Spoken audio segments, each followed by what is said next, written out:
Hey everybody, Roger Levin here with your orthodontic practice production pearl of the week.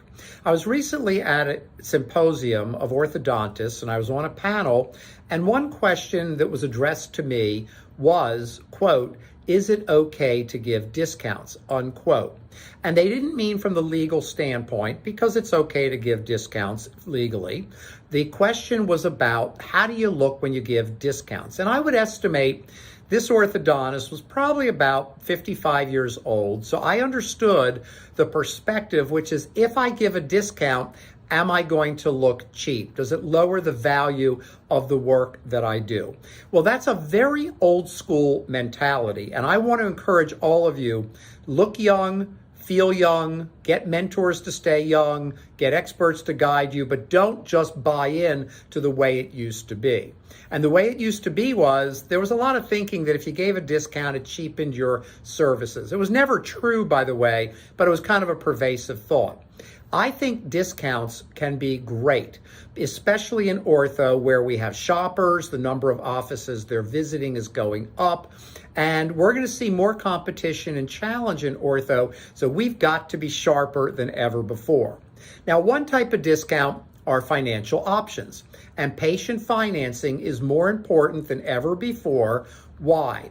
Because there are more and more patients that can't afford your down payment, and more that can't afford your monthly payments. And as we move farther and farther and farther from the stimulus money of the pandemic, we're going to see more and more people that want to take advantage of financing because they can't come up with the down payment or the monthly payment.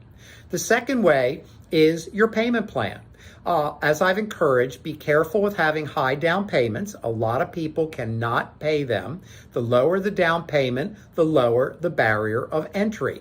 And it's not that I'm telling you to change it, just think about it. But I know that if I were an orthodontist today, and you may disagree, and that's okay, good conversations are great, I would not have any deposit. I would break it down monthly, because even though the monthly goes up, it's a lot better than coming up with the down payment in a world where there are other competing ways to get ortho at lower prices, even though you may not think it's at your quality level.